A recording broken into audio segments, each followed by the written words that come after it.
ಅಲ್ಲಿ ಮೋದಿಯವರಂತ ಗೊತ್ತು 12 ವರ್ಷ ನೋಡಿದ್ರೆ ನೀವೇನು ಮಾಡಿದ್ರು ಅಂತೇಳಿ. ಇಲ್ಲಿವರೆಗೆ ಎಲ್ಲ ರಾಜಕೀಯ ಪಕ್ಷಗಳು ನಾವಿನ್ನೂ ಕೇಜ್ರಿವಾಲ್ ಮೇಲೆ ಭಾಳ ಆಸೆ ಇಟ್ಟಿದ್ವಿ.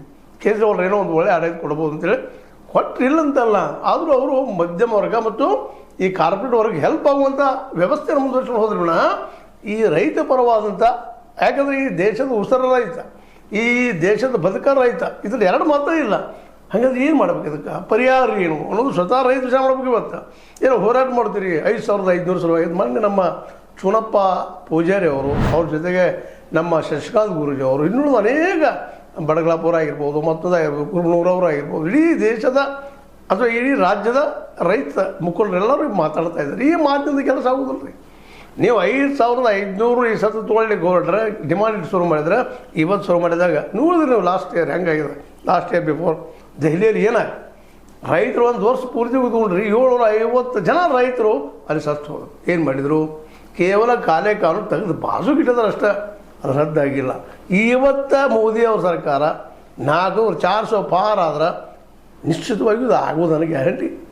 ಅಂದಾಗ ಇಂಥ ಸರ್ಕಾರಗಳು ನಾಳೆ ರಾಹುಲ್ ಗಾಂಧಿಯವರು ಇಲ್ಲಿಯವ್ರು ನೋಡ್ತಾ ಇದ್ವಿ ನಾವು. ಅವರು ಅದಾನಿ ಅಂಬಾನಿ ಅವರು ವಿರೋಧ ಮಾಡ್ತಾರೆ. ಯಾಕೆ ವಿರೋಧ ಮಾಡ್ತಾ ಇದ್ದಾರೆ? ಹೌದು ಮೋದಿಯವ್ರಿಗೆ ಹೆಲ್ಪ್ ಮಾಡ್ತಾರೆ, ಅವ್ರಿಗೆ ಹೆಚ್ಚು ರೊಕ್ಕ ಕೊಡ್ತಾರೆ ಇವರು ಅನ್ನೋ ಕಾರಣಕ್ಕೆ ವಿರೋಧ ಮಾಡ್ತಾರೆ. ಮಾನ್ಯ ಕರ್ನಾಟಕದ ಬಂದು ಭೇಟಿಯಾಗಿ ಹೋದರು ಡಿ.ಕೆ. ಶಿವಕುಮಾರ್ ಅವ್ರಿಗೆ. ಅದೇನು ಮಾತಾಡಿದ್ರೆ ನಮ್ಗೆ ಗೊತ್ತೂ ಆಗೋದಿಲ್ಲ. ಯಾಕಂದ್ರೆ ಈ ರಾಜಕಾರಣಿಗಳಷ್ಟ, ಈ ಅಧಿಕಾರಶಾಹಿ ಅಷ್ಟು ನಾವು ಬುದ್ಧಿವಂತರಲ್ಲ. ರೈತರು ಕಣ್ಣೆ ಕಾಣೋದನ್ನು ಒಪ್ಕೊಂಡು ಹೋಗಿವಿ. ಏನೋ ಒಂದು ಹೇಳಿದ್ರು ನಂಬಿ ಬಿಡ್ತೀವಿ. ನಂಬುವುದು ನಮ್ಮ ಮೊದಲನೇ ಏನಿತ್ತು ತಪ್ಪಾದ ಹೆಜ್ಜೆ. ಅದಕ್ಕೆ ಬೇಕಾದ್ರೆ ಮೂರ್ಖ ಹೆಜ್ಜೆ ಅಂದರೂ ಅಡ್ಡಿ ಇಲ್ಲ. ಅದಕ್ಕೆ ರೈತರು ಇವತ್ತು ಹೋರಾಟ ಮಾಡುವ ಜೊತೆಗೆ ಹೋರಾಟ ಬೇಕು, ಜಾಗೃತಿ ಬೇಕು. ಪ್ರತಿ ರೈತನ ಜಾಗೃತಿ ಮಾಡಿರಿ. ಪ್ರಾಮಾಣಿಕತೆ ರೈತನ ಅವನ ಕೈಗೆ ಅವ್ನು ಕೂಡಿಸ್ಕೊಂಡು ರೈತ ಸಂಘ ಅಂತ ಮಾಡ್ಕೊಂಡಿದ್ರಿ, ಹಸಿರು ಸೇನೆ ಅಂತ ಮಾಡ್ಕೊಂಡಿದ್ರಿ, ಮತ್ತೇನೋ ದಲಿತ ಸಂಘರ್ಷ ಸಮಿತಿಗಳಿದ್ದಾವೆ. ಇವರೆಲ್ಲರೂ ಹೋರಾಟಗಾರರನ್ನ.